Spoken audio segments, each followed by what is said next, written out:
the majority of my career, I was not the least bit interested in UAP. But it wasn't until this incident my wife and I had in the early 90s that really changed everything. So I was there and I was unable to move, but I wasn't afraid. And the entities were nothing, I've ever seen in the literature before. And they may have down craft, they may have, pictures. I've seen them, absolutely startling. And that's the other part of it. When you actually see the evidence is all classified and they won't let it out. When you see it, and then you have people, very serious people, scientists, sitting you down and telling you, oh yeah, this is real. Clairvoyance is real. Remote viewing is real. Telekinesis is real. And they're going through all these size. And then they start giving you the information and they start telling you about classified programs and you go, I mean, where the hell do you put this? If you have a 25%, 25% of your population either becomes sick, ill, dead, or just disassociates for some reason or other, civilization can be on the verge of collapse. Food production shuts down. Everything shuts down. I think they view us as property.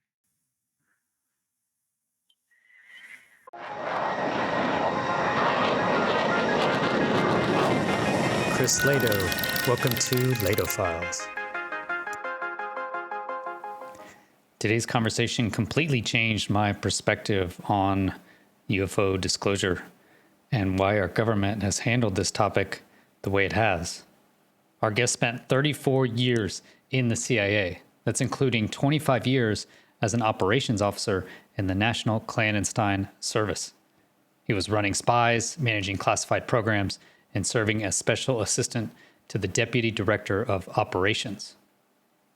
But it was his personal UAP experience in the early 90s that sent him on a decades-long investigation into the phenomenon, connecting him with others inside the intelligence community who had been quietly studying this for 80 years, the Invisible College. Jim Semivan isn't just another whistleblower making claims. He's someone who's seen the classified evidence. He knows the people in the legacy programs, and he understands why this is what he calls the wickedest problem facing humanity. By the end of this discussion, I found myself with a different perspective and understanding of the CIA's role in this mystery. And maybe for the first time, I actually understand why disclosure is so much more complicated than any of us on the outside realize. This conversation changed my perspective. I think it might change yours too.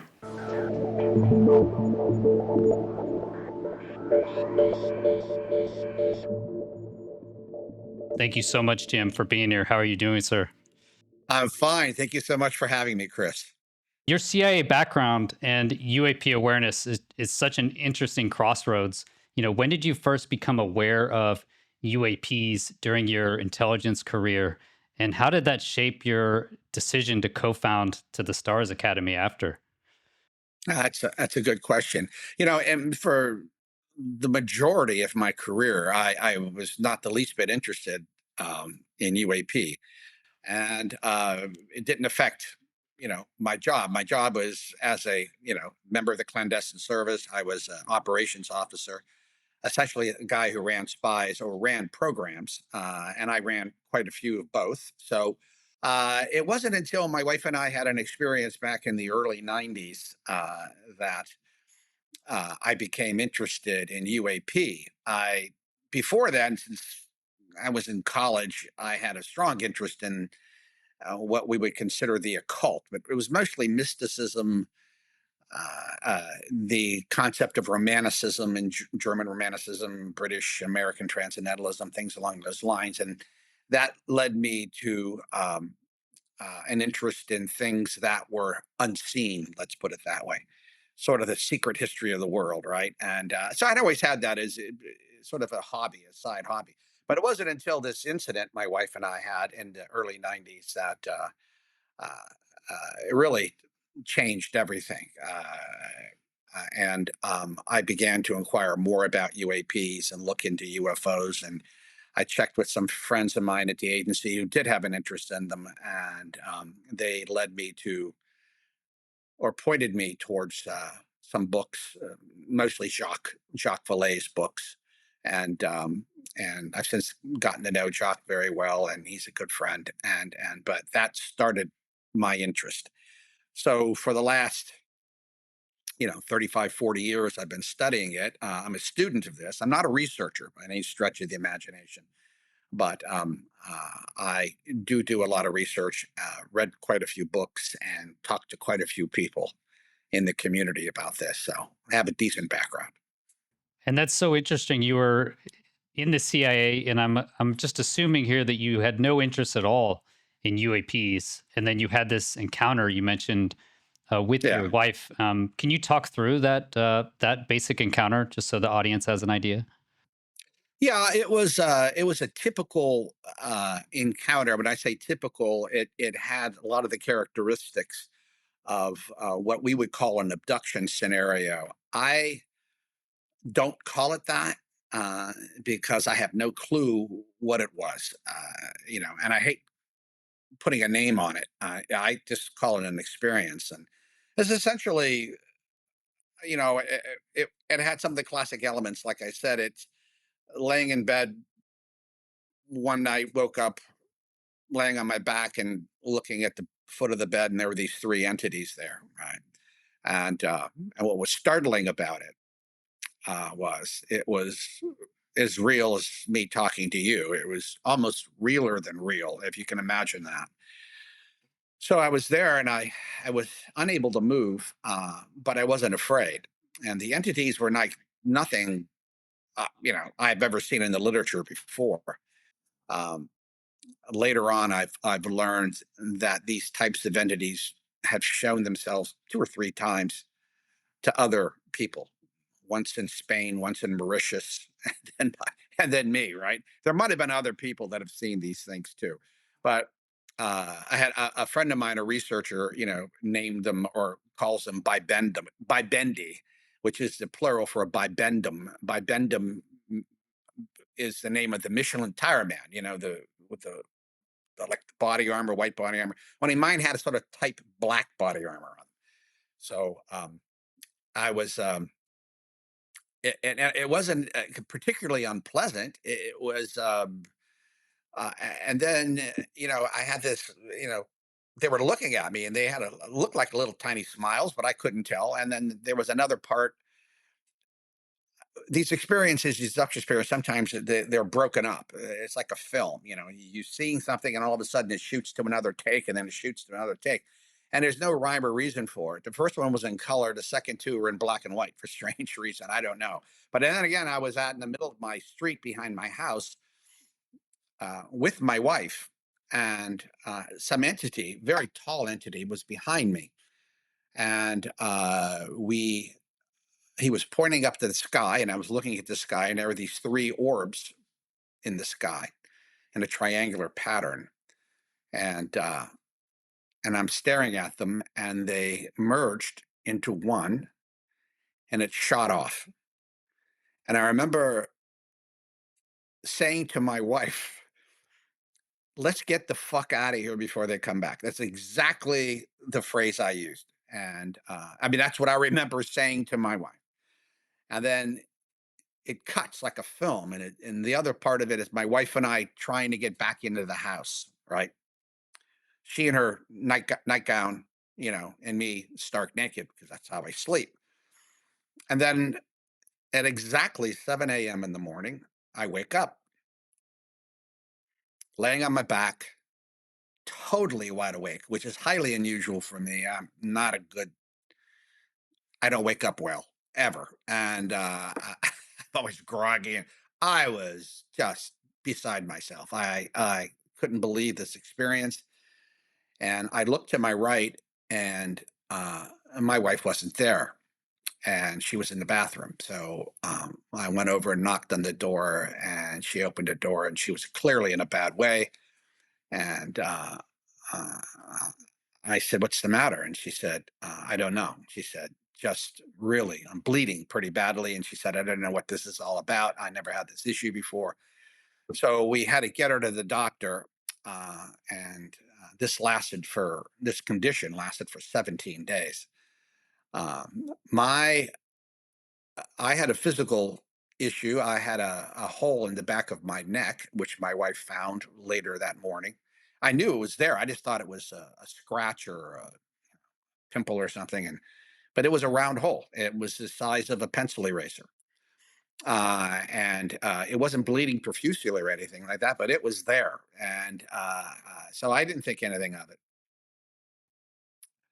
I didn't focus on it, and it was later the next day I was in work, and I think it was on a Friday, and I was still sort of wasn't perturbed about this. I was didn't know what to put it. What the hell happened, right?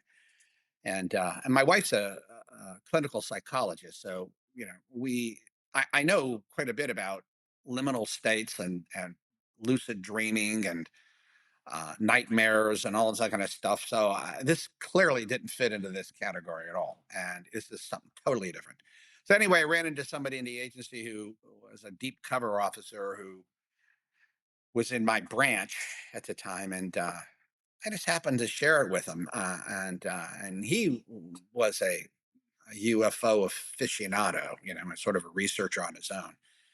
He had a doctorate. I knew that. I didn't know his real name. He was a non-official covered officer who was working back in the States until he went overseas again. And then he told me essentially what you had was sounds like a classic, abduction experience. And then he went through the whole thing and he asked me if there was any unexplained bleeding, and that's when I sort of freaked out a little bit. And he asked me if I had any marks on me, and I said no, I don't think so. And he goes, nothing at all, any scoop marks? And I said, no, I can't think of anything. And he said, what about the back of your neck? Just like that. Well, And I went like, moving my head around, and I always wore these white shirts, and, typical agency uniform, and with a foulard tie. So he comes over and he undoes it, right? And he pulls it back and he goes, yeah, you got a perfect hole. He said, it's got blood on your collar. He said, and so anyway, long story short, that was that. He told me what to do. He told me what to look up, and then later on, I started asking questions very carefully at the agency, and there are people in all the intelligence community and through DoD that study this. Their name was the Invisible College back in the day, and so I got in touch with them and learned a little bit. I pushed the envelope a little bit while I was in the agency. I became a few years after that the special assistant to the deputy director of operations, the chief spy. Did that for almost 2 years, and it was then that I learned that there are a lot of agency people, very senior agency people, who actually did have a strong interest in this, but I didn't identify any program or anything like that that the agency had.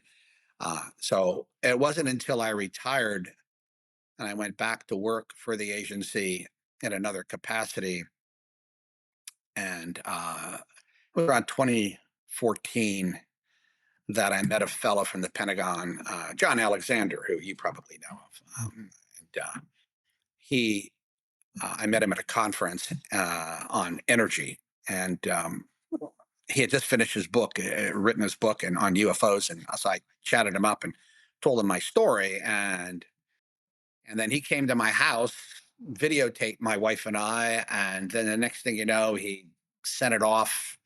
He went to talk to some of his colleagues, and then I started getting phone calls from, well, first Jacques Vallée came to my house. We spent the day together, and then a group of people came uh, to my house and took my medical files, uh, took blood samples, saliva, you name it. Gave me a HIPAA restricted briefing uh, on intelligence and people, intelligence officers, and JSOC officers and pilots, and who've had encounters with UAPs, and what had happened to them. physically.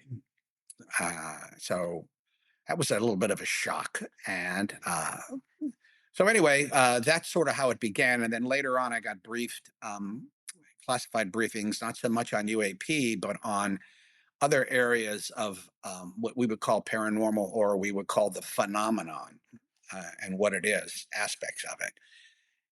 Had that, and that was life altering for me.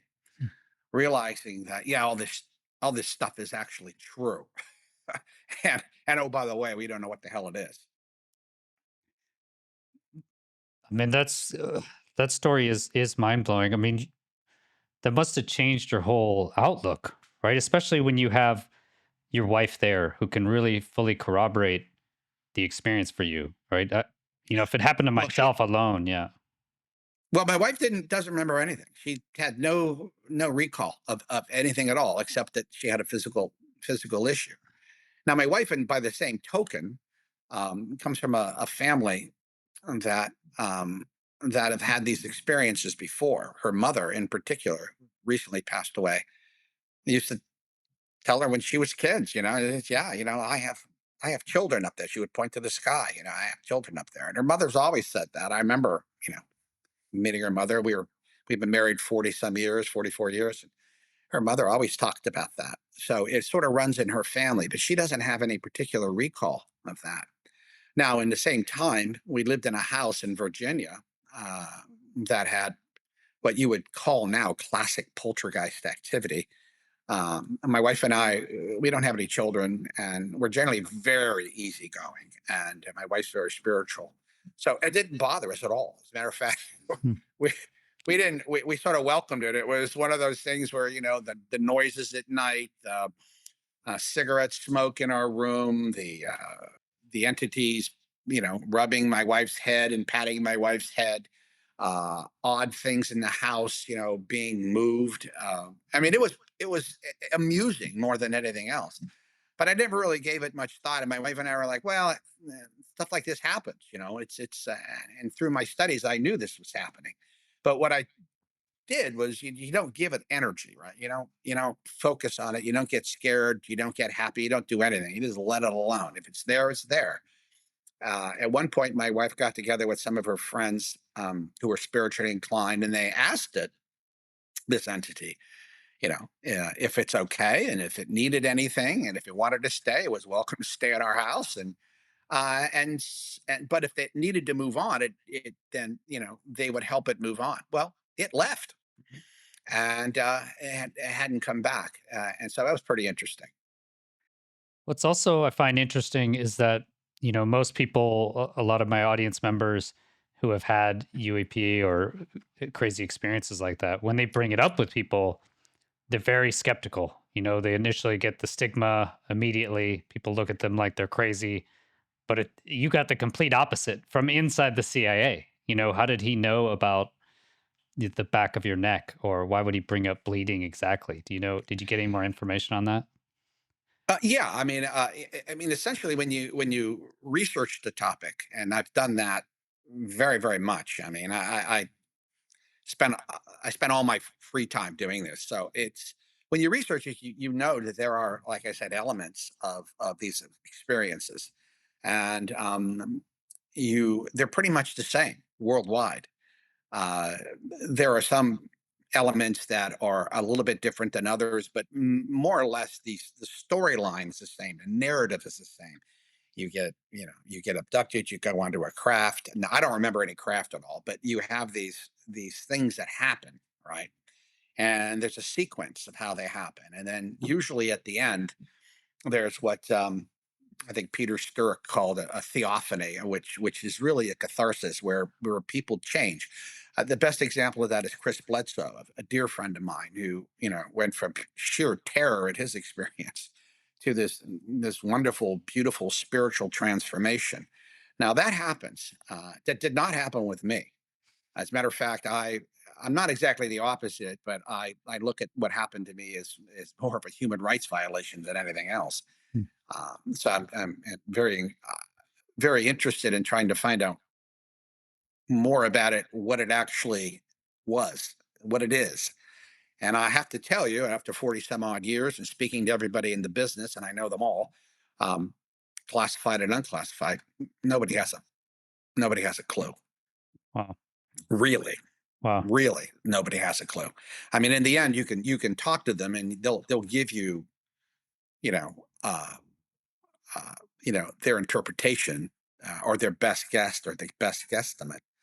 But even the people in the legacy programs, uh, the one that's been studying this for the government for like 80 years, I mean, they don't know. They don't know. And they may have down craft. They may have, pictures. I've seen them. You absolutely startling. And that's the other part of it. When you actually see the evidence is all classified, and they won't let it out. And okay, that's a whole other topic we can get into if you want, the idea of disclosure. But when you see it, and then you have people, very serious people, scientists, sitting you down and telling you, "Oh yeah, this is real.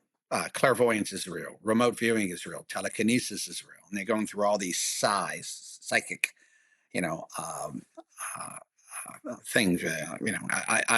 You, and then they start giving you the information, and they start telling you about classified programs, and you go, I mean, where the hell do you put this?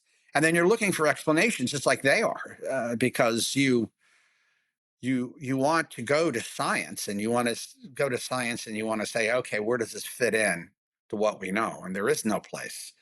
I think the closest approximation we have is probably quantum mechanics and consciousness, the study of consciousness. But when you look at both of those areas are, they're sort of in their infancy. We know very, very little. And as one physicist mentioned, he said, if quantum mechanics doesn't scare you, you don't really know what quantum mechanics is all about. Because essentially it's just basically telling us this is all a quantum illusion that we're living in, right? So it's very complicated. It becomes very, very complicated after a while. There's a nuts and bolts aspect to it. People see things in the sky and they point to it, or they see, maybe a non-human intelligence or an alien, or they what have you, and they see it as physical, and they can relate to that. But really, that's sort of a facade in a way. The serious question is, well, what's behind it? And what does it mean? What are the intentions? What are the capabilities? And then what does it mean for our default reality that we're living in? Are we living in a reality that's really a consensus reality, but not the true reality? So it very, very quickly becomes very complicated and also very scary if you think about it. We like to live in a world that's, we see it as very materialistic, and mechanistic, and we rarely go into the spiritual, or rarely go into some of the weirder aspects of this. But if you want to know where the real world exists, it's not in what you see around you. It's what you don't see. And maybe it's because our sensory package isn't geared to see it. I mean, our brain is blinkered somewhat, right? It's a veil, and we haven't broken through that. Now, some people have. Some mystics have done that. Some people who a sort of fascinating show the other day on Coast to Coast Radio, um, on DMT, dimethyltryptamine, and this little molecule chemical in your brain that pushes you into another world. Absolutely fascinating. Everybody sees the same thing when they do this, when they're put on this drug. How unusual is that? It's like ayahuasca, taking ayahuasca, which I have never done. But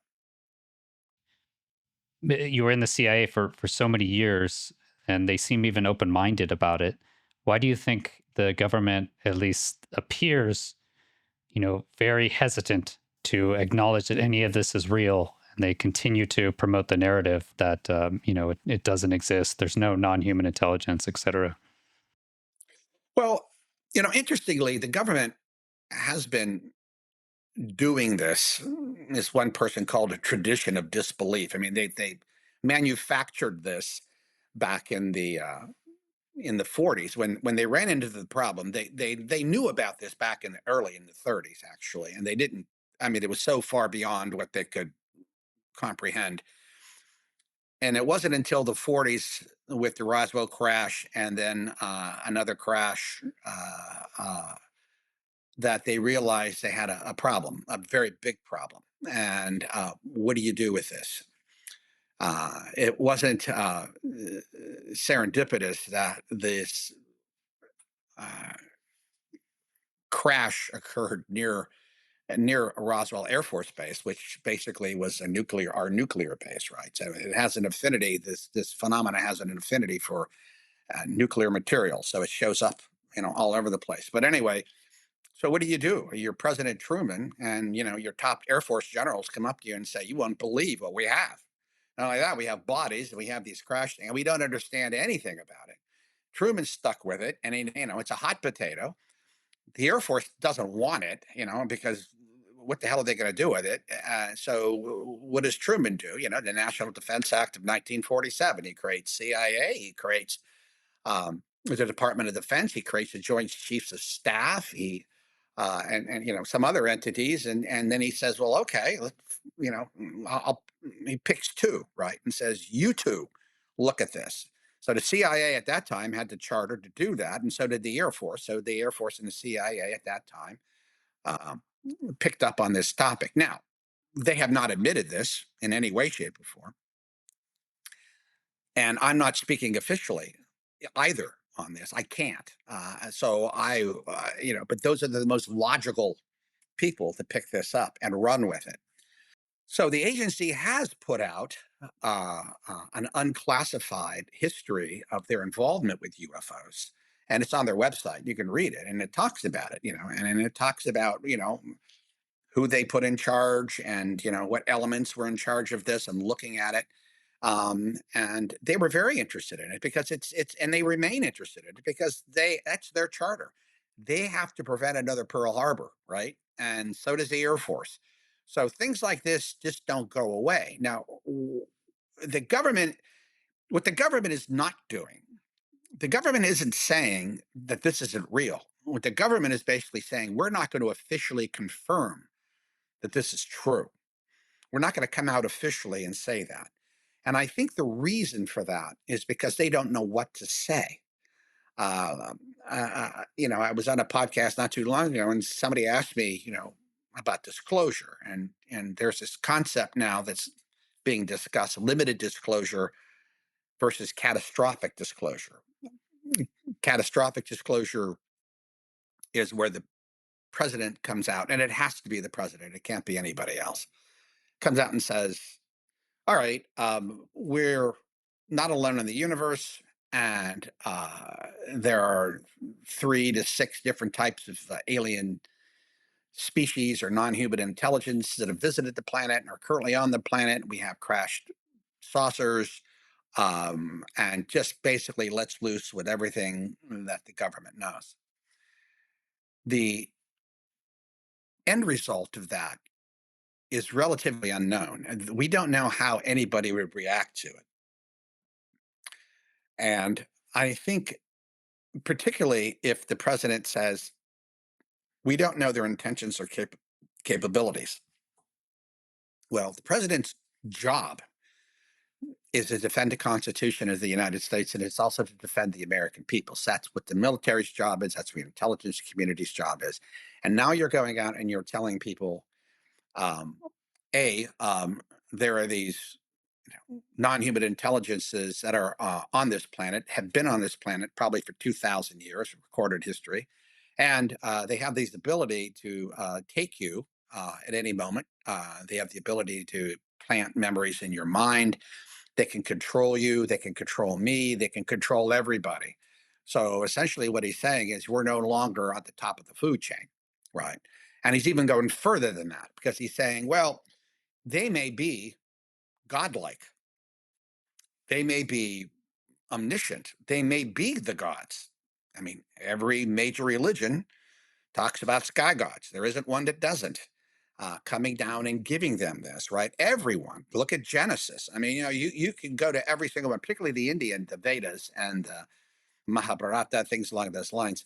Um, so it then pushes these socio-cultural issues up front.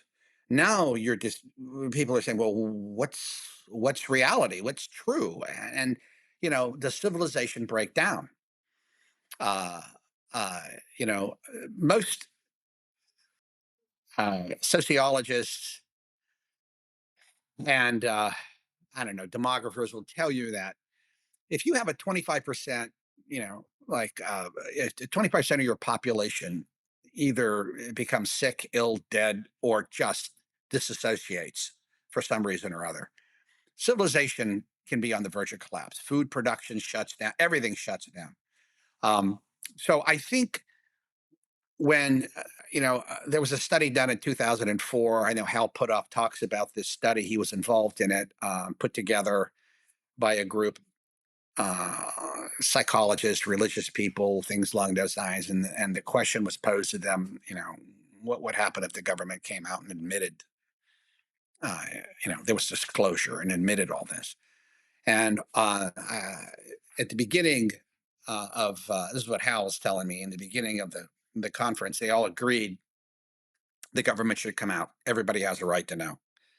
After three days of the conference, every single one of them said absolutely not, because they gamed it. Uh-huh. They gamed it. They gamed it. And Yeah. this is what we call, or what sociologists would call, and industrial psychologists would call a wicked problem. A wicked problem is something that it's a problem that has a lot of elements to it, and it's generally uh, unresolvable. It's like poverty, world poverty. How do you solve world poverty? Well, you can game it, and you can go and sit into a room, and it's a wicked problem, and you list all the things you would have to do, and there's all these political things, social things, cultural things, financial things, and there's just so many things that you need to do this correctly that it almost becomes impossible. So you have to take it one thing at a time. Well, this particular problem, UAP, is what I call the UR problem, right? It's the wicked problem. It is like beyond anything. We don't have a taxonomy. We don't have an ontology to even speak of this. We don't have a lexicon. We don't know anything. This thing shows itself when it wants to show itself. It tells us very, very little about it. So we're totally in the dark. So what do you do? There was a wonderful book series of books that were written called "The Three Body Problem," and I always tell people that if you're interested in science fiction, these are well worthwhile. But Netflix did a Netflix show called "The Three Body Problem," and I urge people to look at it because I think it's a very good rendering of what would happen if we did have disclosure. And there are groups of people who basically disassociate. They just said, well, they're going to start worshiping these aliens who are coming to our planet, actually to take over the planet and kill everybody.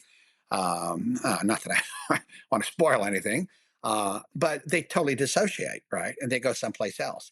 And then you have other people, these preppers just go into the wilderness and they're just gonna do everything else. So society, it becomes very, very problematic for society, right? So, and I think that's it. And then there's the whole idea of limited disclosure. Well, the president comes out and the president says, well, we're not alone on the planet or on the universe, and there are other things here. But you you can't just say that.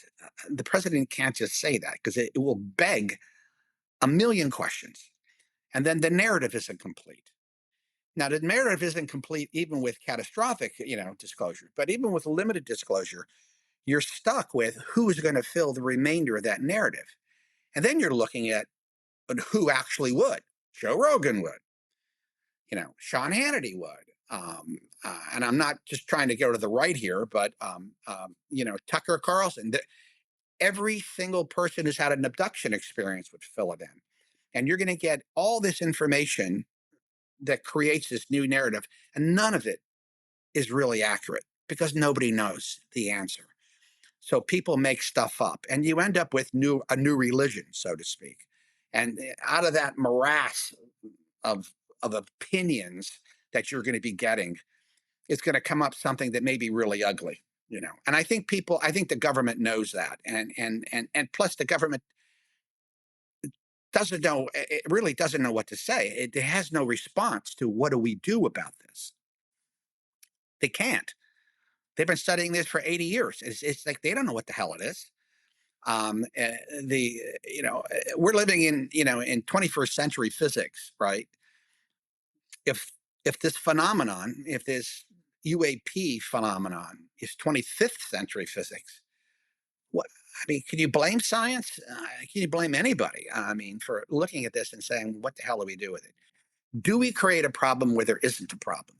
Because right now, NHI, the phenomenon, UAP, does not impinge on most people's lives. And I say most people, I'm talking about 95% of the world population. It just doesn't.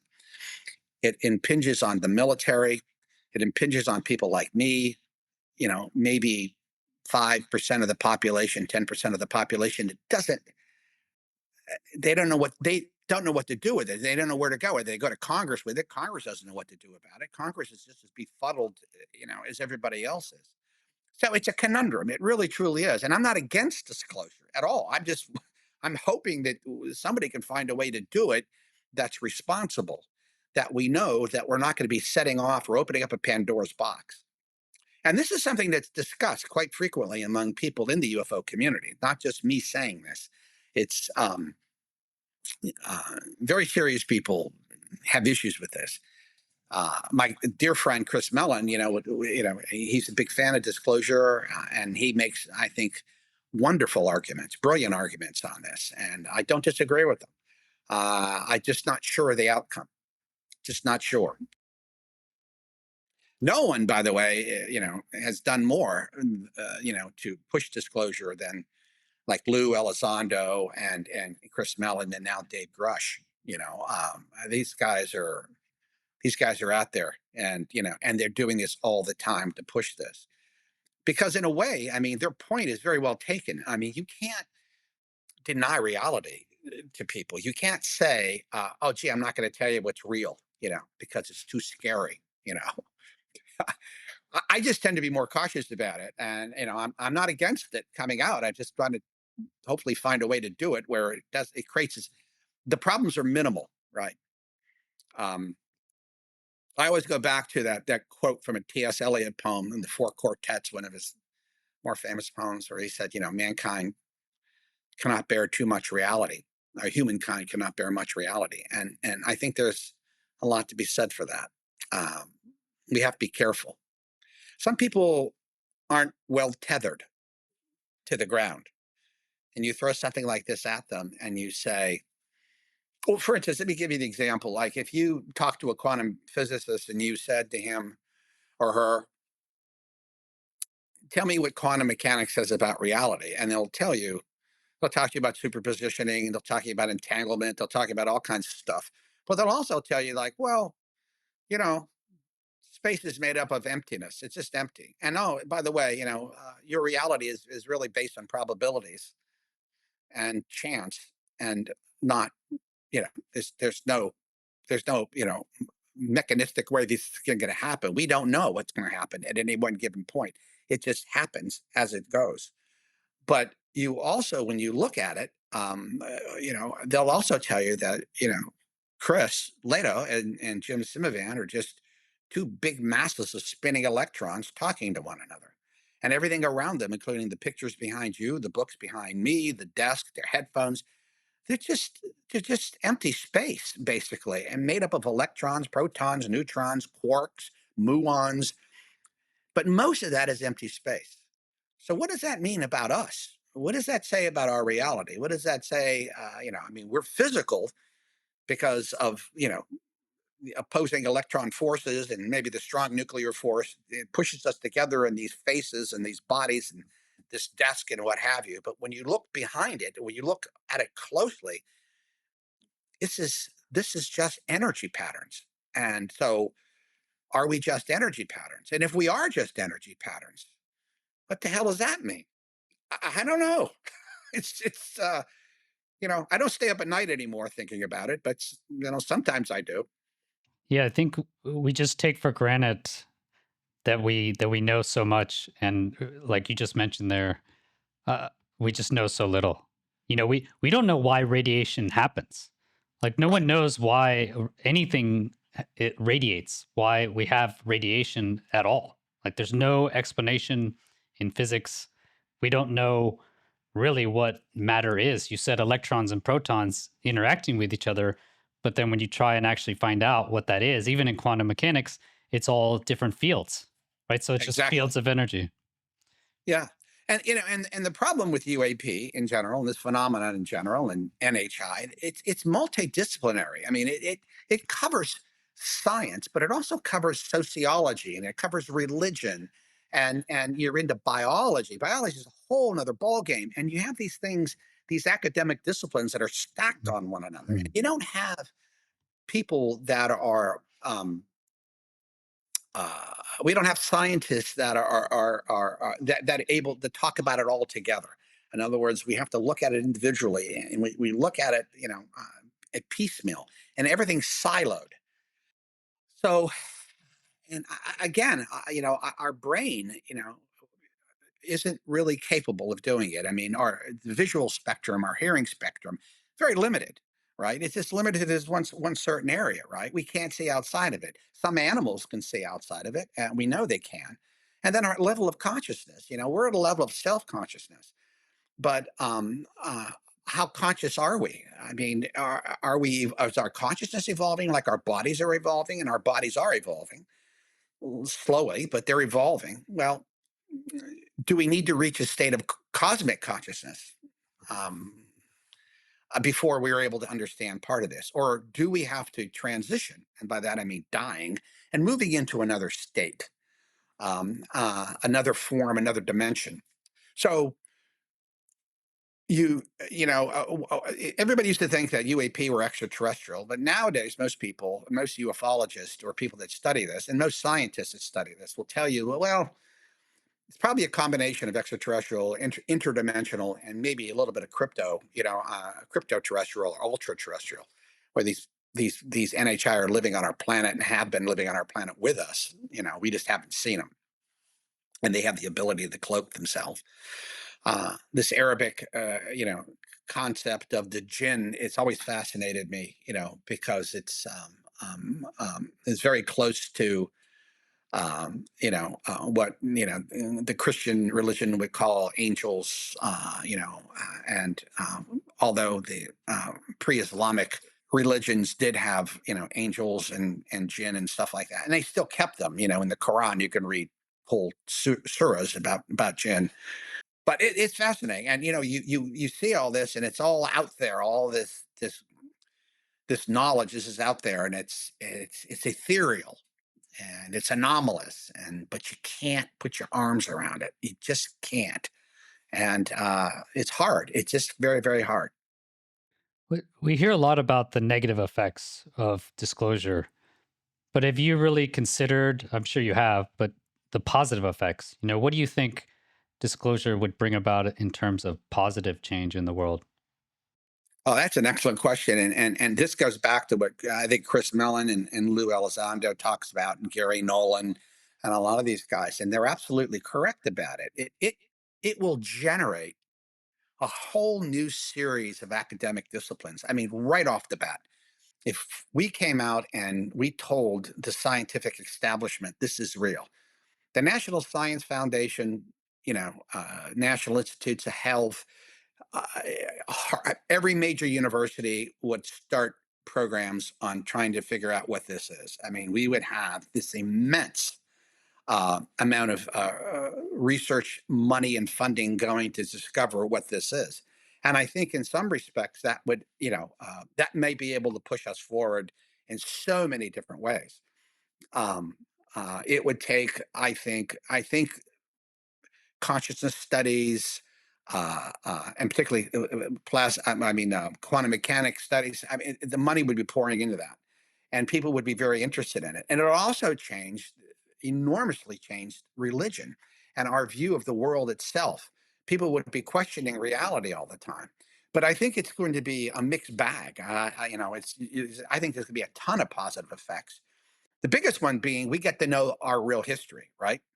We get to know who we really are. It's our birthright to know what the truth is. And this is, I think, is what, with a lot of pro disclosure people are saying. It's nobody's right to, it's not the government's right to say, I'm not going to tell you this because, we're afraid of what it might do. Sorry, but I'm a human being. I have a right to know what kind of world I live in. And so for me, and I know I'm sort of talking out of both sides of my mouth here, but there the elements here are, it's problematic. This is highly problematic. So yeah, a lot of good things, maybe some bad things, but you know, I, but then again, I mean, the phenomenon itself isn't helping, is it? There's a group of people who believe that the reason why we don't have disclosures is because the phenomena is actually controlling it. It's basically saying, no, you're not going to do that. But then again, disclosure. I mean, you and I are talking about this, right? I mean, it's real. I know it's real. I don't know whether you do or not. I don't know that much about your beliefs on this issue, but it's absolutely and totally real. And if you sit down and look at the evidence, and you saw the evidence, talk to these pilots. Talk to Dave. Dave Forever. He saw these visually, saw them. He's not making this shit up. Mm. And he's dead serious. And then when you talk to other people who've had these experiences, very, very serious people. Oh my God. I mean, it's, you know, And that changed what do you my do with it? view. Yeah, that changed my view. Is was initially David Fravor to look into it, and it Yeah. was so compelling to me. And then just doing the channel, drawn into it. I never wanted to be like in investigating UAPs or UFOs, but I'm just so curious about it. And then I kept talking to credible person after credible person. Why would this person lie? I just did an interview with Dr. Rogers, Dr. Greg Rogers. He was a NASA flight doc, for many years, and he saw a video actually of a craft in a hangar with U.S. Air Force on it doing tests back in 1992. And Yeah. I just could not I cannot think of any reason why he would lie about that. Seeing that video, that the U.S. actually has craft. Yeah. The U.S. has crowd. Then the U.S., don't forget, stealth came out. What? I mean, the stealth was on the drawing boards in what, 70s? And then it really was out in the 80s. And so you're looking and saying, well, what's new? Oh hell! I mean, they have been experimenting with all kinds of different propulsion systems, very advanced systems, probably anti gravity um, systems. So if you have a downed craft and you don't understand the craft, you don't understand the technology. So you're looking at the craft. You can extrapolate a lot of things from that craft. You can take some of the material from the craft and look at it and study it and say, well, okay, maybe we could do this or maybe we can do that. And that pushes science forward a little bit, right? You still may not understand the craft itself. I had one person tell me who was in the know, said, well, the craft is actually basically alive. It's a living thing. And that the the entities that drive the craft actually become part of the craft. They're sort of robotic in and of themselves, and then they merge with the craft, and then that's how these things fly. So, or they no, I shouldn't even say fly. That's how they operate, right? Because we don't know whether they're flying or not, and they become these entities, like these orbs. You see these orbs all over the place, right? And there's orbs have been around for forever, but now you're seeing many, many more orbs showing up in different places. I've seen orbs with faces in them. I've seen orbs um, change colors. I've seen orbs. Well, I haven't seen this particular type of orb, but an orb, that lands and then gets bigger, and then something crawls out of it. I mean, you and people that are telling me this are telling me this in a classified setting, and they're telling me this, and they're not lying. They have no reason to lie to me. I'm not in any position or authority, and they're just as disturbed by this as I am disturbed by listening to it. Because what it does is it just tells you we live in the strangest damn place. I mean, it's just beyond strange, and we haven't even tapped into probably 90%. Nobody knows what dark energy is. Nobody knows what dark matter is. We know it. We think we know it exists. We don't know how, most of the medicines we take, we really don't know how they work. If you took an antidepressant, and I don't, but if you did take one, I mean, the doctors sort of have a general idea. It's maybe a serotonin uptake, maybe it's this, maybe it's that, but they're not really sure how all that works. But they know it does. I mean, it does have an effect. So we're sort of primitive, and we like to think we're not, but we are. So I don't know if that answered your question. Yeah. You've looked into it as well, and I hear this like Diana Pasoka interviewed her, and her perspective is that it's from a religious angle, and then Jacques Vallée, you talked to him right from the beginning, where he talks about control systems. Can you or have you determined any sort of motivation for the phenomenon? Why it's here? Is it directly related to us in some manner? Uh, Excellent question. What Diana says, yeah, I believe that. What Valet says, yeah, I believe that. What I'm saying is, I, I don't disbelieve any of them, and I think they all make these great points.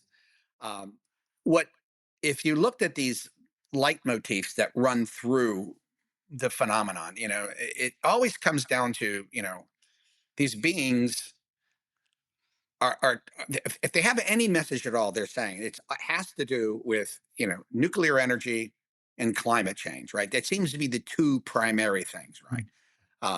Don't screw up the planet is essentially what they're saying. Or they're not saying it, but they're sort of showing you in a way, right? So you look at that and you go, okay, that part of it you sort of get, but it's also um, and it has a very strong disruptive quality, right? And this is what Jacques gets into is a control mechanism. If you look at the early Greek mystery schools and Roman mystery schools, they would put people in caves and be in there for 3 days without food or water, and people would hallucinate and they come out changed people. And essentially, what it would be, they would tap into something they normally would never tap into in their normal daily quotidian lives, right? They just and all of a sudden they have a mystical experience and they come out and they realize that the world is much broader and deeper than they ever had before. And I think this could be looked at as sort of an initiation rite, something that's highly disruptive. And it also has these sociological effects because what happens when you see a UFO? What happens when you have these experiences?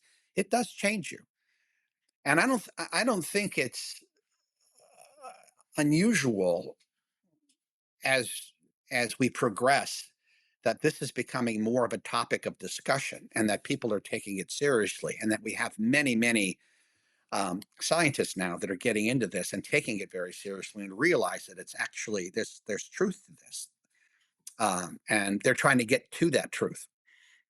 Only problem with all that is the truth is so woo woo.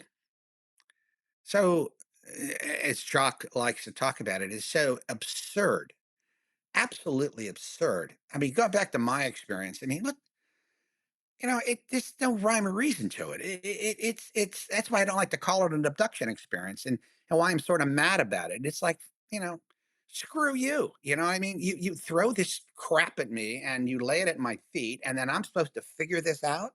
I don't have a guidebook.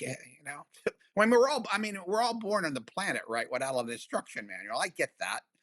And then we create religions. We create order because order gives us some type of stability, and it distracts us from really looking at the void, right? Because there isn't anything else out there. I mean, when you look at the meaning of life and you're trying to figure that out, and because you're born and you're going to die, right? You get to a certain age and you go, whoop, shit, our life is, in between these 2 points. That's frightening. And it's frightening to children and it's frightening to everybody because you don't know where you're going afterwards. You don't know where the hell you came from. And then you throw this UAP phenomenon in the middle of all this stuff. So where do you take solace? Usually you take solace in science and religion, right? And but in this particular case, science and religion has no answers. They may have guideposts and sort of say, well, maybe it's a little bit of this or maybe it's a little bit of that, but you're sort of left on your own. If you're a serious thinker, I believe you're sort of left on your own, and that's hard. And that's another thing too. I mean, I had one fella, a dear friend of mine, scientist. We started to the stars, and he was invited. We had these long conversations, and he was very heavily involved in this in the medical side. And he looked at me and he said, disclosure means scaring 7-year olds. Now you have children. I mean, what the hell do you tell them?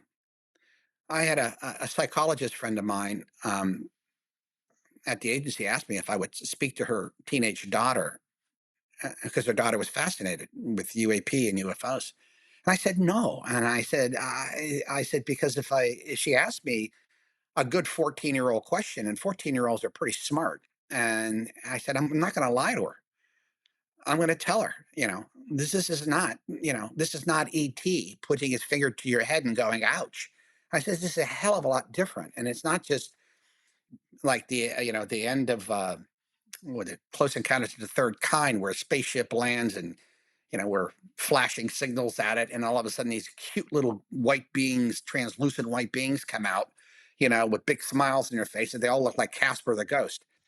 No, that's not what it is. These things are not, I was talking to Jacques and I said, I said, what the hell is it? I said, are they bad? They good? And he goes, the best you can say is they're classically indifferent.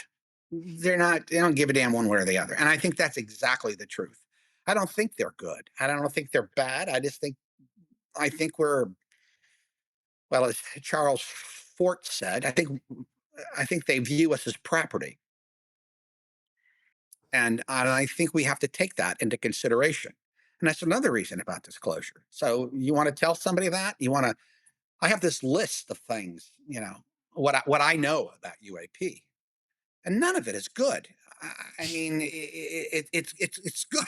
It's good in the sense that wow, this whole different reality opens up.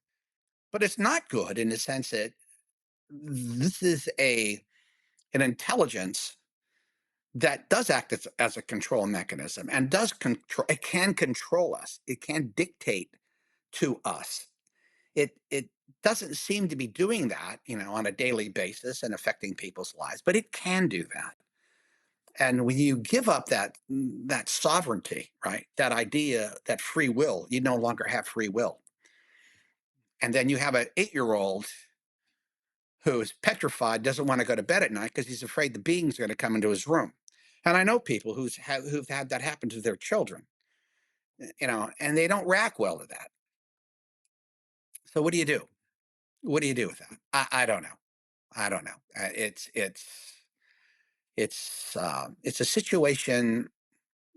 I think that thankfully, in some respects, it goes unnoticed by the majority of the population. This does not impinge on their lives.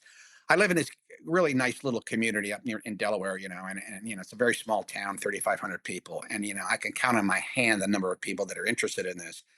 And then it would take me forever to count the number of people whose eyes would glaze over if I ever engaged them in conversation on this, because you know, there's no there, right? I can't sit there and I can tell them these stories, these narratives, like, and I can say, well, this is real. And this is, I know because I've seen this, I can't tell you it's classified. It's like when Dave Grush came out, Grush didn't come out with papers, right? He didn't come out with any documentation. He came out with just saying what he said.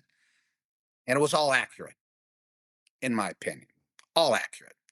And he says this, and people look at him, and some people try to, and like Lou Elizondo was the same way. He got so much crap for doing what he did, but he's not lying.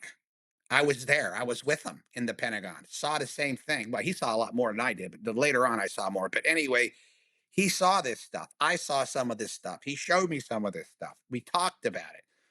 People aren't lying. It wasn't just him. It was other people too. And top of the line scientists telling you this too. Please, so when these skeptics come out and start pushing their own narratives about, oh, it's this and oh, it's that, and you know, this is some kind of a problem in software packages, and it's just such horseshit.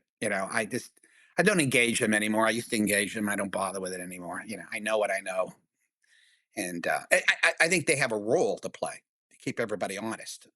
And I do that. I have, and I see that, but I don't personally engage with them anymore because I don't.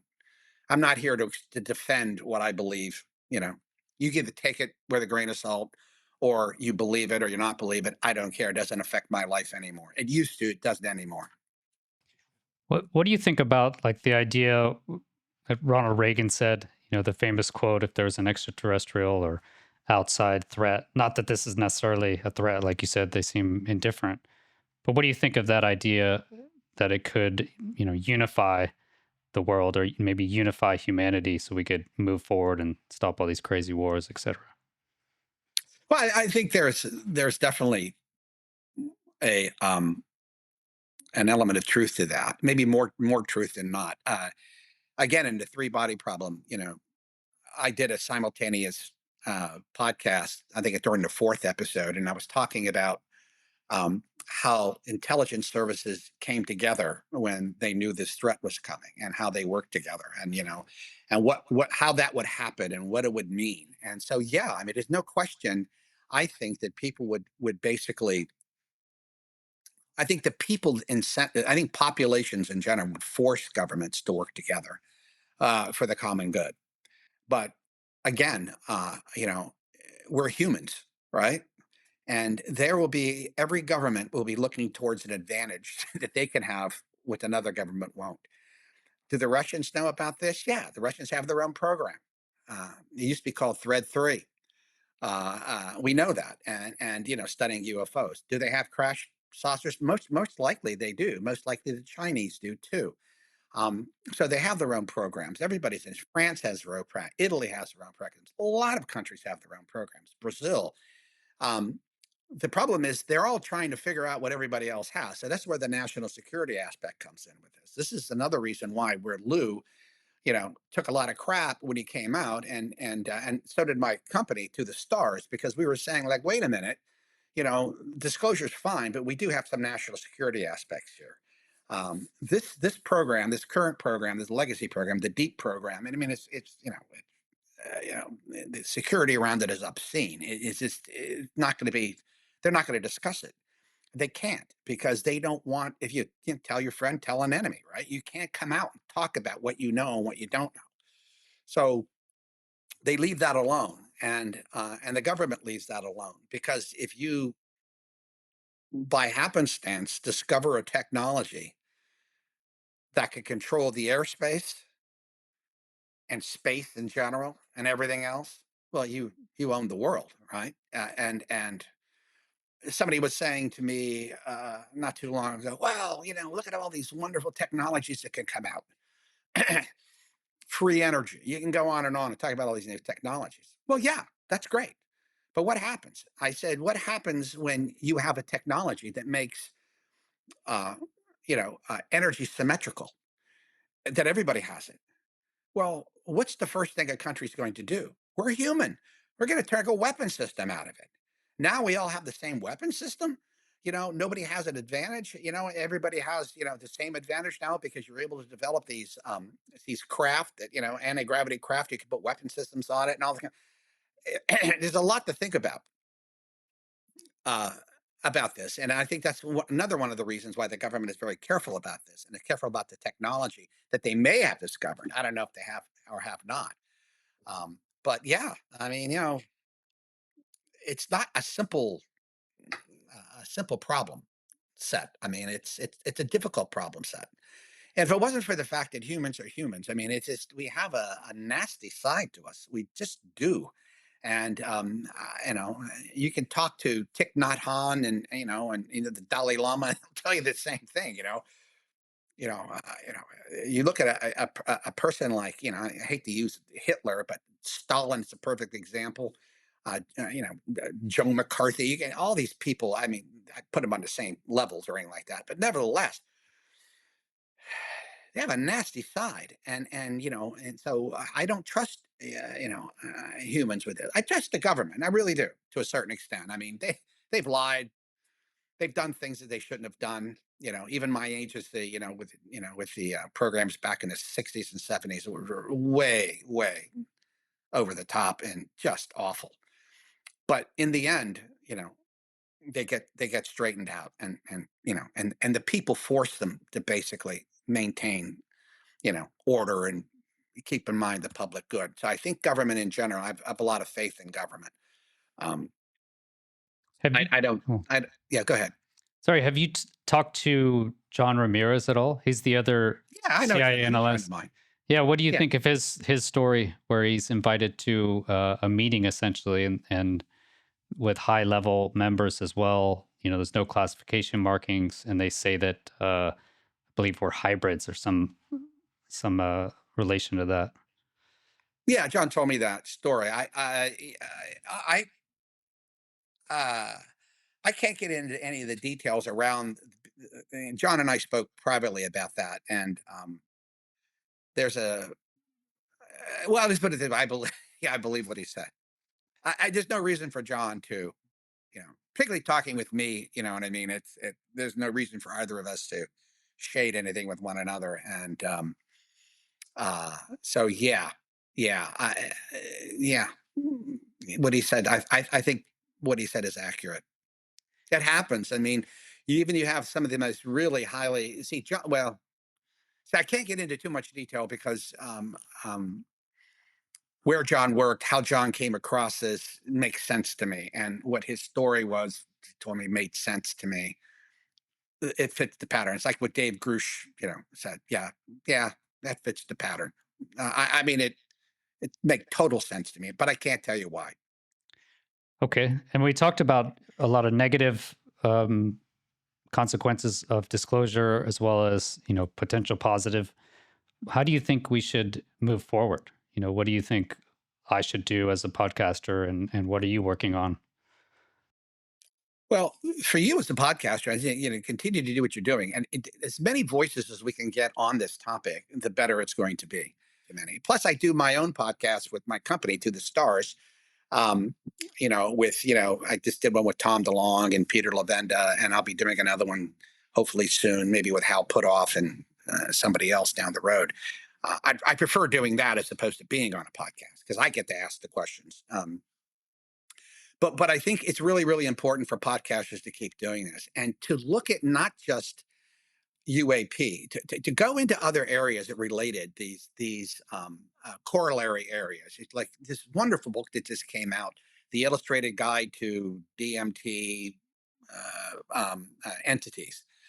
Oh, I mean, that's to me. I mean, I bought the book. I bought the Kindle version of the book. I can't wait to read it. I'm going to start today, and it's looking at other realities, and that's the other thing you want to look at. You want to maybe get into mysticism and the idea of classical versions of mysticism, the lives of the saints. What did certain saints see? I'm reading a book now called "They Flew," about saints who actually levitated, and they had hundreds of witnesses who saw them flying. You know what I mean? So okay, to me that's all part of this. Um, John Alexander likes to point out. He said, he had a slide once he showed me, and it had all these different aspects of psychic phenomena all together. With UAP and NHI. Are they connected? Is this phenomena connected to near death experiences? To life and death. I mean, this whole topic. Michael Newton, a psychologist who wrote a bunch of books, you know, um, Journey, Journey of the Souls, and things along those lines about what happens when you die, and you go to these soul groups and what have you.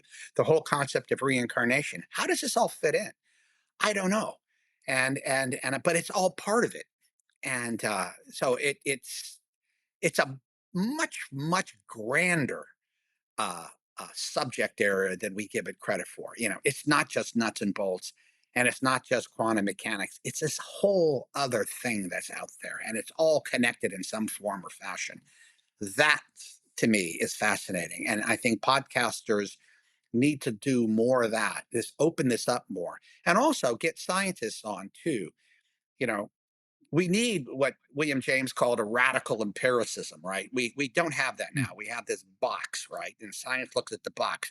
And God forbid if they don't understand something, because they end up trivializing it, and it's really not science, right? A true Yeah. scientist is going to look at something they don't understand and say, I got to figure that out, right? And I got to figure what the hell is going on there, not make fun of it. Look, we're doing, at least I'm doing with the To the Stars with Tom DeLong and our other board members, and we're focusing on education. We tried very early on. We had a business model. We have a public benefit corporation, so about a 10% of our profits usually goes to public benefit, and we do that, right? Uh, but we were going to use uh, some of that money to pursue research, into the phenomenon in general. Well, we had a very big surprise during the pandemic when some of our big investors, it just everything dried up, and we were relying on small investors. Small investors just don't have the money, and we developed these couple relational databases, and they're really cool using some forms of AI and we were going to use those to do a lot of research and farm to research out to universities, things along those lines. But it just the cloud, using the cloud, it was so expensive. It was just like millions of dollars a year to do that. We just didn't have the money as a company. So we decided to restructure the company a few years ago and turn it into an entertainment company in the hopes that we'll get more money, and that money will then go back into the research. So we haven't given up on that at all. Um, we're going to be doing that. But the entertainment part is where we're telling stories and pushing narratives because we have access to people who know this real story. And what we're trying to do is tell the real story. We sold the rights, not the rights to, but the movie rights to, or the television rights to Secret Machines, our first trilogy, the fiction version to uh, Legendary Pictures. We just we probably have a dozen projects we've sold, and they're in various stages of development. We're very excited about all of them. Hopefully, this year we'll start saying more about them. Tom did Monsters of California, a movie he directed, which is great. That's just coming out now in the streaming services. So we're trying to educate essentially people in that level. But hopefully, we'll get into the research too down the road. Yeah, I get a lot of comments, or when I have people on, like Dr. Rogers, he had written a book back in '95, actually, Yeah. well, as soon as he came out last month, his publisher pulled the book. Actually, he went to Contact in the Desert, talked about it, actually came out with a story, and then his publisher pulled the book.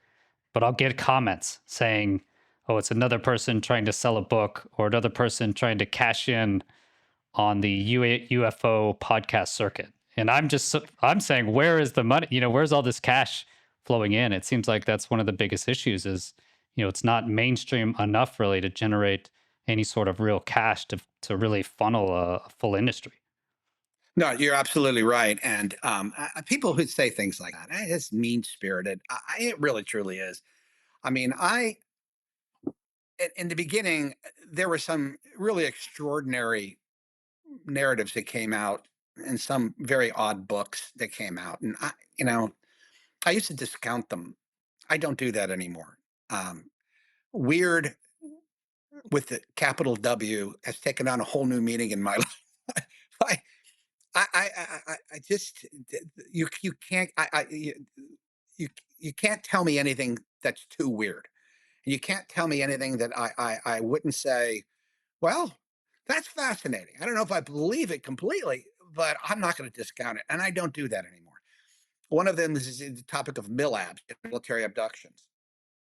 I have a friend of mine, Melinda Leslie, this wonderful person who had a terrible experience and with that. And she told me her story, and you can't listen to her without saying, this person is not lying to me, and I don't think she's imagining things either. But I don't know how to explain her predicament, and she's not the only one. And then there are other ones that come up too. Now there are some, like, well, I was taken when I was 7 years old and trained as a pilot, and then the Air Force trained me, and all this kind of stuff. Well, that's again, I don't discount it, but at the same time, I just, you know, I don't give it a lot of credence. But And you must have been proud from your To the Stars Academy, right? I mean, that seems like it really broke the story wide open, at least from my perspective. yeah, it did to a certain extent, I'm very very proud of that. And I'm very proud that Tom Tom DeLong took it the way he did. When I first met him, I met him really to find out whether or not there was a leak of classified material, because some of the things he was saying and some of the things that were written down, uh, they were pretty close to some of the things that were very accurate. So when I met Tom in 2016, I had a very long dinner with him, and wow, I was really taken aback. He's quite a guy, and born leader. Really really smart on this topic. Knows it cold, and but he has a very he's very imaginative, and he has a very open mind towards everything. So, and he had all these advisors, these government advisors, and they were the real deal. I found out who three of them were only through Podesta leaks, the email leaks. We found out who some of them were. I guess two of them, but he wouldn't tell me whether that was true or not. But I know they're true. But the other ones I don't know, and he doesn't talk about it or to tell them. But I know they're real. Um, so we were talking to him about that. And anyway, that's when we started the company. It was the next day we had lunch together. It was me and Tom, and I think Jock was there, and Hal put off, and I think another person who doesn't want to be named, so I won't name them. And we decided at that point, at least Hal and I decided with Tom, we were going to create this company, and then off we went. And then then we were able to get Steve Justice from the Skunk Works to come on board, and then later Chris Mellon. I went to see Lou at the Pentagon, and he told me he was going to retire about. I couldn't believe it. I said, "What the hell are you doing? You're a very senior guy here." I said, why are you retiring? You're young. You got kids going to college." And he said, "I just can't get anywhere with this." He said, "No one's taking me seriously." And he said, "This needs to be out there." So he quit, and then we hired him, at that point, and then brought on a board, an advisory board of some really good people. So yeah, we were very proud of that, and we hope sometime in the future that we'll be able to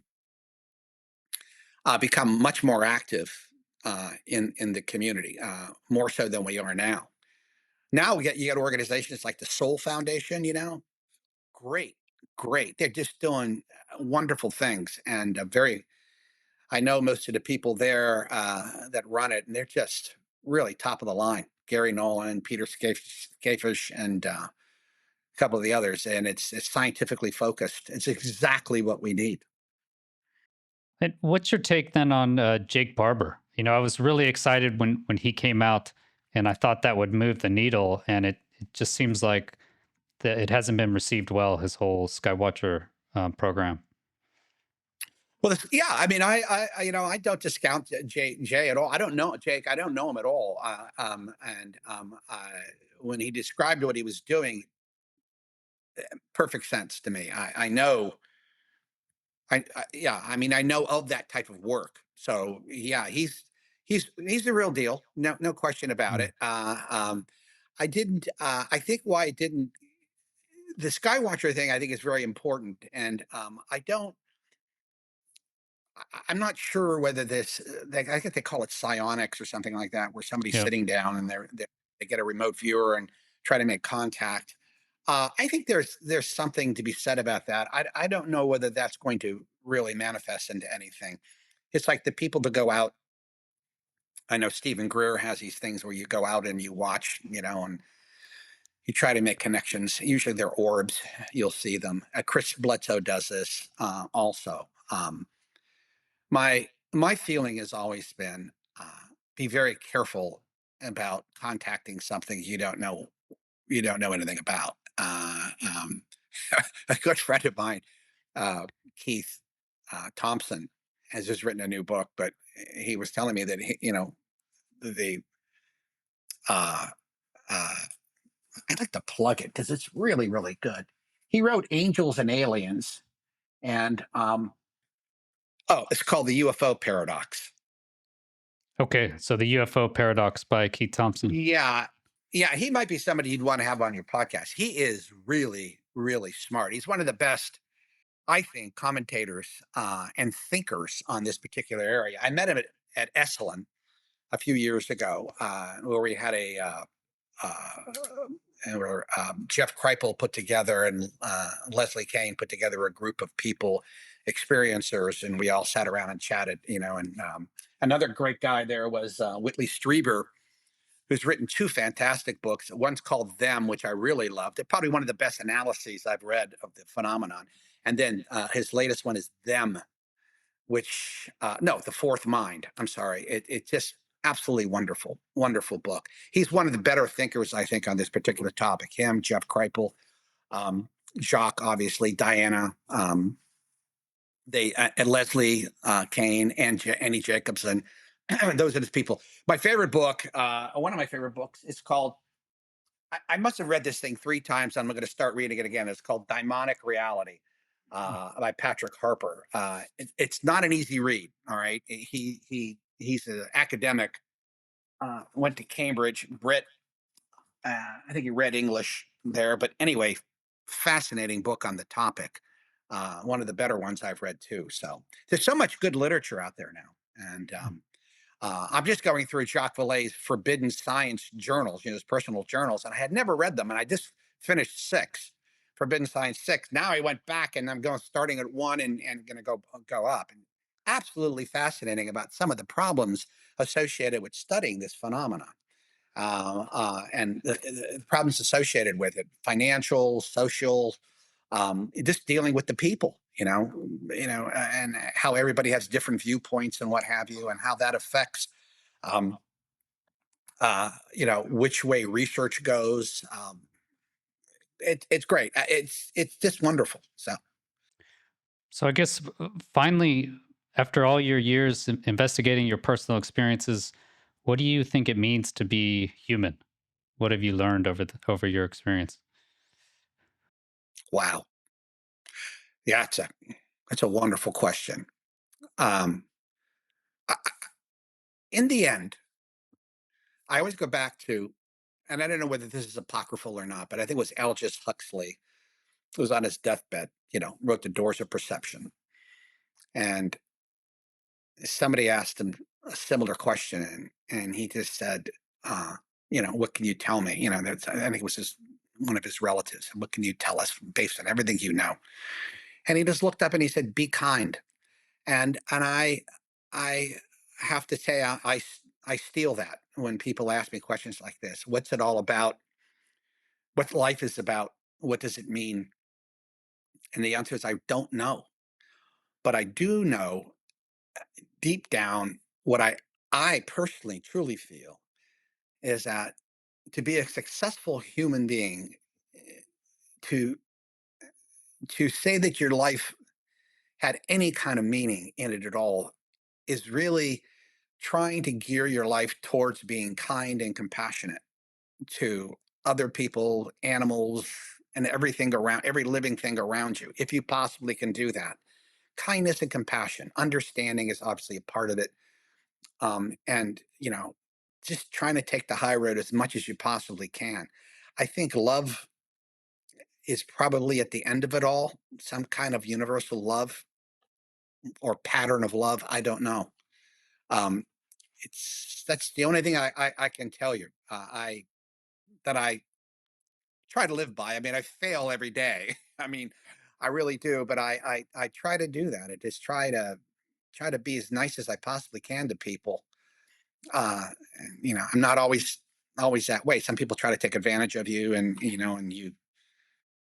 maybe you sort of slough them off because you can't really engage everybody. I have people that send me emails and texts, and they want, they have terrible issues. I've been being attacked by things at night, and I've had these terrible experiences my whole life. What do I do? What do I do? And the answer is, I don't have any answers for you. I can give you understanding, and refer you maybe to MUFON, or refer you to maybe a website that that helps people, or and tell you you might want to get help from a psychotherapist that could maybe specializes in this issue. But a lot of times I just don't have time to answer everything that people send me. But I certainly have sympathy for them, because some of these people are really suffer. And that's the other aspect of this, that I think disclosure touches on, is giving validation to the people who've had these experiences that are bothered by them. Uh, I mean, my experience bothers me, but not to the point it altered my life in any way. This made me more interested in the topic, but other than that, I mean, I'm one of these. I grew up rough. I don't, you know, I just assume go face to face with something, uh, particularly if I know what it is. Of course, I don't know what this is. So I'm not really saying I want to go face to face with this, because I, might get crushed. So, in the intelligence business, it's funny when you want to do an operation, let's say, and you want to, you know, break into some place, or you want to steal something, or you want to do something crazy. You generally want to have at least an 85% chance of getting it done right.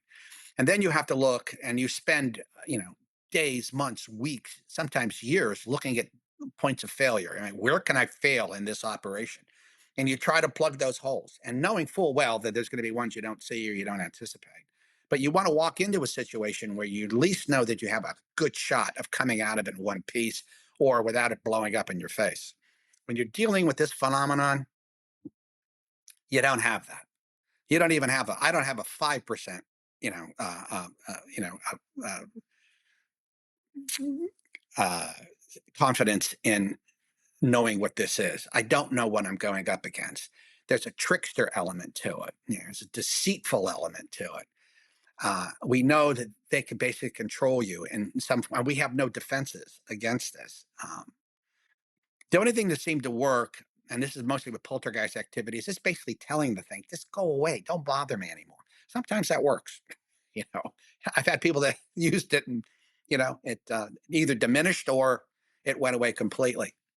And then sometimes it doesn't work, but rarely it doesn't work. But most of the time it'll work. But I always say, don't give it energy. Just talk to it in a nice way. Don't piss it off. Just tell it in a nice way. Just look, I don't need this in my life. You know, please go away. But when you have orbs flying through your house, and banging into your kids, and upsetting your wife and all this kind of stuff, I don't have that, but I have friends of mine who have that. Whole different ballgame. Or you go to Skinwalker Ranch, whole different ballgame. The hitchhiker effect. I know people that have had that. They come home with it.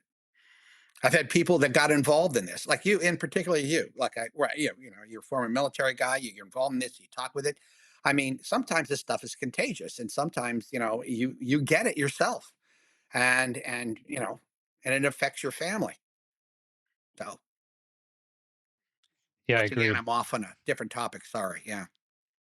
No, I truly enjoyed this discussion, Jim. I've had a lot of anger in the past towards the government agencies, CIA was particular, and really when I found out about it, or I saw enough evidence to lead me to that realization that it is real, and that it most likely, probably definitely, our government has known about it for many decades, and I was really angry about that. And I think you've changed at least some some part of that perspective. I think for the positive, just in this discussion, and I'm really, yeah, I'm happy to have that, to have more understanding on why we've been lied to for so long. Yeah. Well, it's funny. Thank you for saying that, but that's not saying, I don't agree with what the government did in the very beginning, but the government was in imagine yourself in that position back in the 40s. You have a very primitive country. I mean, we were basically still agrarian for all intents and purposes. Telecommunication systems were awful, they're very primitive. You were worried about the Soviet Union, who basically wanted to take over the world, and they had the ability to create all these propaganda machines. So you were really on the defensive. And so you were thinking, how do we keep this quiet? And that's what they did. The problem with that was, it just cascaded. and into into the 60s and into the 50s, 60s, and 70s, and a lot of people were hurt by it, and that was bad. And I think their intentions were good, but the road to hell, right? Paved with good intentions. But I know the people that are in. I know some of the people that are involved in this. These are good people. They're not bad people. They don't. They're not a cabal. And people always say, "Well, they're not elected." Well, that's nonsense. I mean, CIA director is not elected. I mean, there are a lot of people that aren't elected in the government. You can't elect everybody. But what you do is, the president, and this is an executive program. The president decides how this works. The president gets to decide who he nominates to run a particular agency, and then that person then runs a particular program, and that person's responsible to the president. But as I always said, 14 presidents haven't said a damn word about this beyond, yeah, like Obama came out, and Reagan made that comment. I think Reagan was briefed. I think Obama was briefed. I think a lot of them in the latter days were briefed. Um, but you know, I, but they were only briefed to a certain extent. There's, I like to point out, there's two kinds of briefings, right? There's a briefing where somebody sits down with you and saying, "Look, Mr. President, um, there are other entities that are out there, and we have Downcraft, and they've been here for quite a long time, and this is where this sits.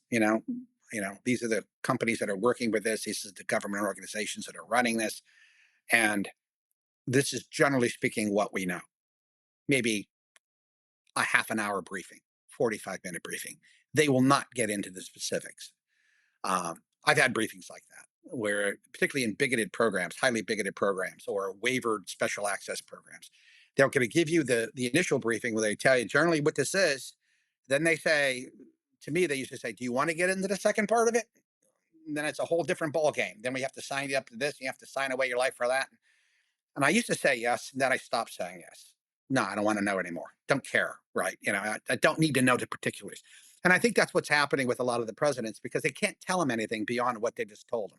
But they're not going to get into the details. It's like when CIA goes to, when the FBI goes to HIPSI and SISI, the Senate Select Committee and the House Permanent Select Committee, and they talk to them about their programs.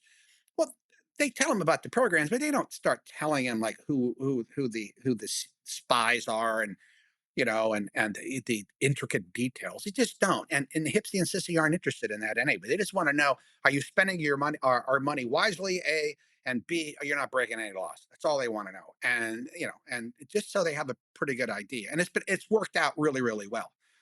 So the government, I think, has told somebody in the Gang of Eight over the years. I think Congress has known about this, but the president has an enormous powers, and these are in presidential executive action documents that give him the power to do these kind of programs without notifying Congress, because he thinks it's in the best interest of the country not to.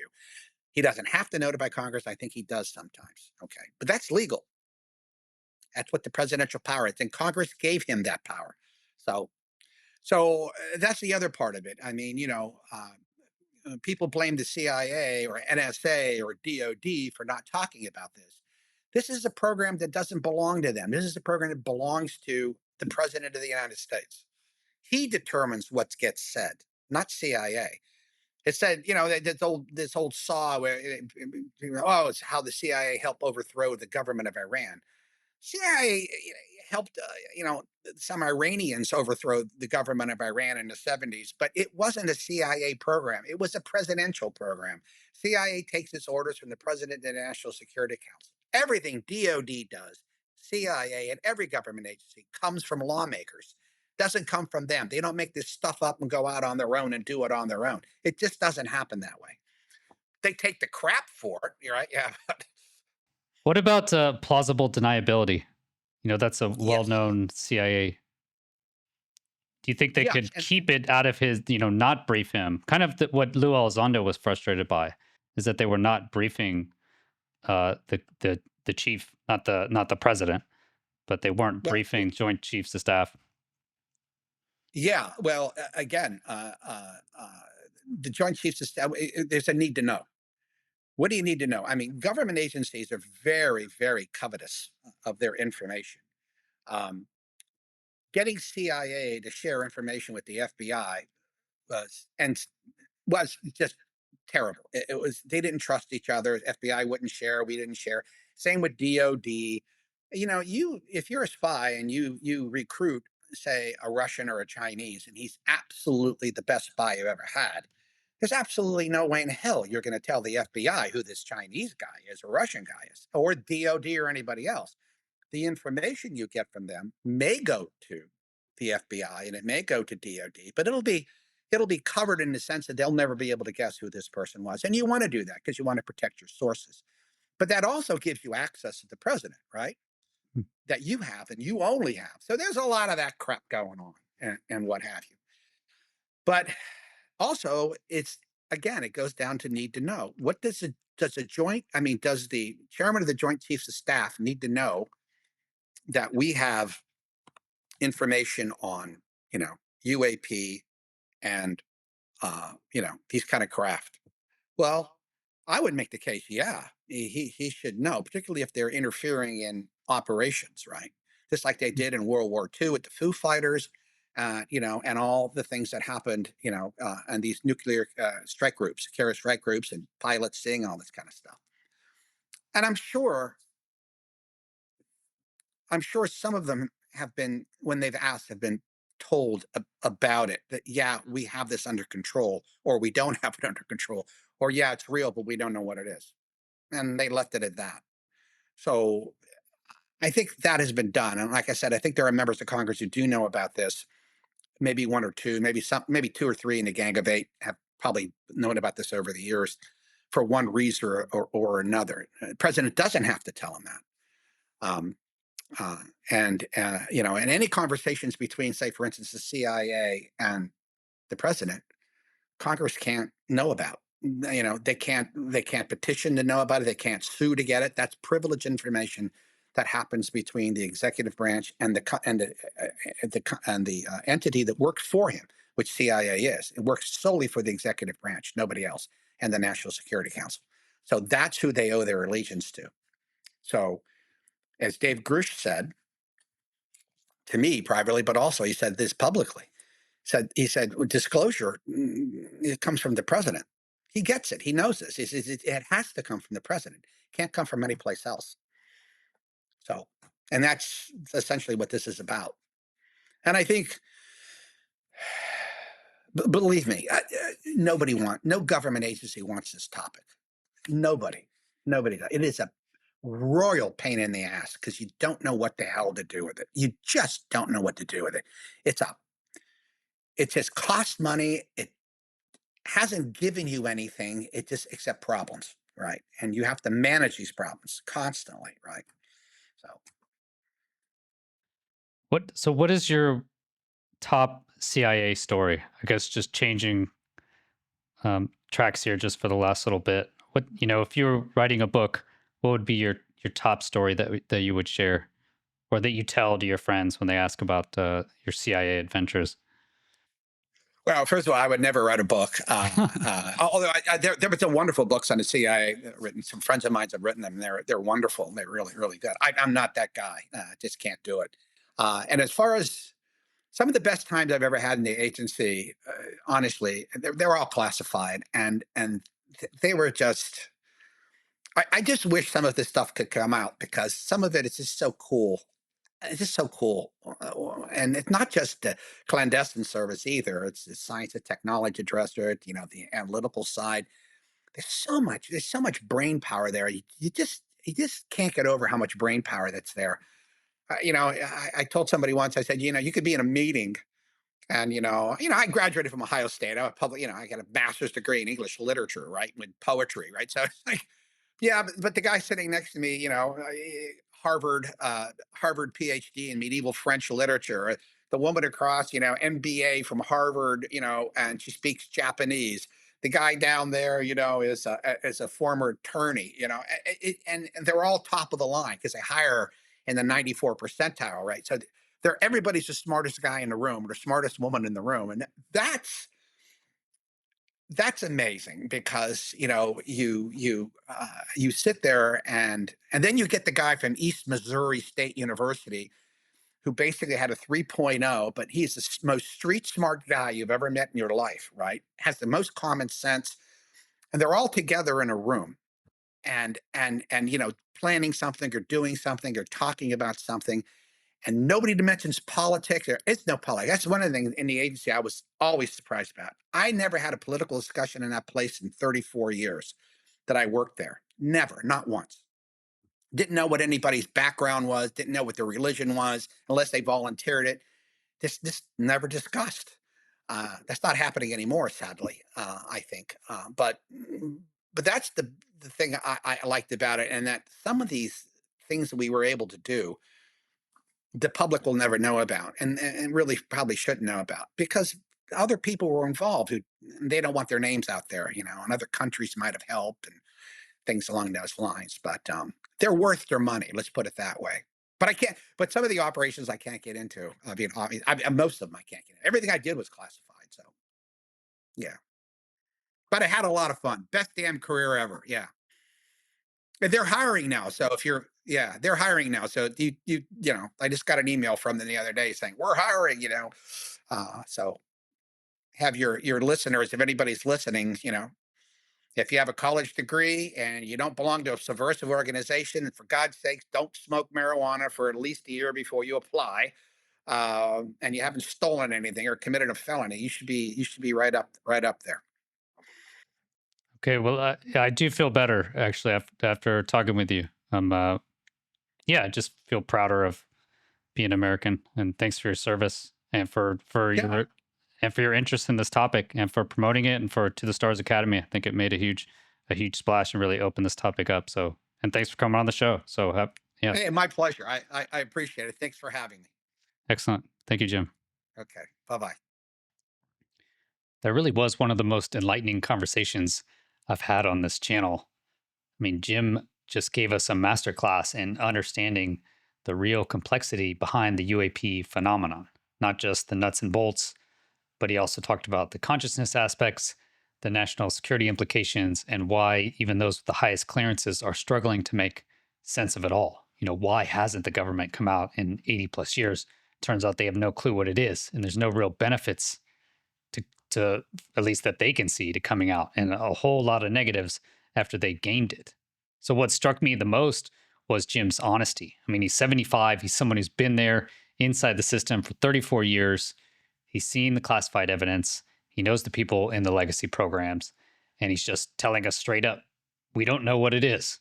So that is both terrifying and oddly reassuring. It seemed to fill a lot of the gaps for me. So I came into this conversation with some anger. I don't know if you've seen a few of my older videos about this government secrecy. I really felt like I'd been betrayed after serving the military and the government for so many years, defending the Constitution. I really felt kind of betrayed by this. But, I'm leaving this conversation with a deeper appreciation for just how impossible this problem is, or at least appears to be, to the government, the national security apparatus. So, as Jim called it, this is the wickedest problem humanity faces. So, if this conversation impacted you like it did me, please share it. These are the kind of discussions I think we need to be having, not about whether the phenomenon is real, but about what it means for our species and how we move forward, how we can best help. Disclosure, catastrophic disclosure seems like it could be really bad on a lot of levels, as Jim went through there. It could really affect our civilization. And if this is real, as I think a lot of people out there watching this know because they've seen it firsthand, if it is real and it looks that way, it seems very at least possible at this point, then there are some serious repercussions. And so, how best can we prepare for this? And I think Jim gave some good advice there. So, Jim's advice from Aldous Huxley was above all else, be kind. So be kind to that like button. It really helps the channel, and subscribe. I have a great video coming up with Filippo Biondi and Trevor Grossi, right? Filippo's the scientist who invented SAR tomography and saw below the pyramids. We had an amazing discussion. And I should be talking to Jesse Michaels as well. So subscribe and you'll get notifications, or hopefully it comes up on your feed if I'm not being censored. Otherwise, you can just go to my channel and you'll find those videos. So coming soon, please check out our sister channel, UAP Society. Ali and Justin do weekly news shows, so you can go there to get your weekly UAP news fix. They do a great job. And if you want to support the channel, I really appreciate it. You can become a patron member like these fine people, as well as a YouTube member. Any of that really helps. And just watching really is a great help as well. So thanks for all your guys' support. It's not an easy job, but it is meaningful. So have a great rest of your day. Peace.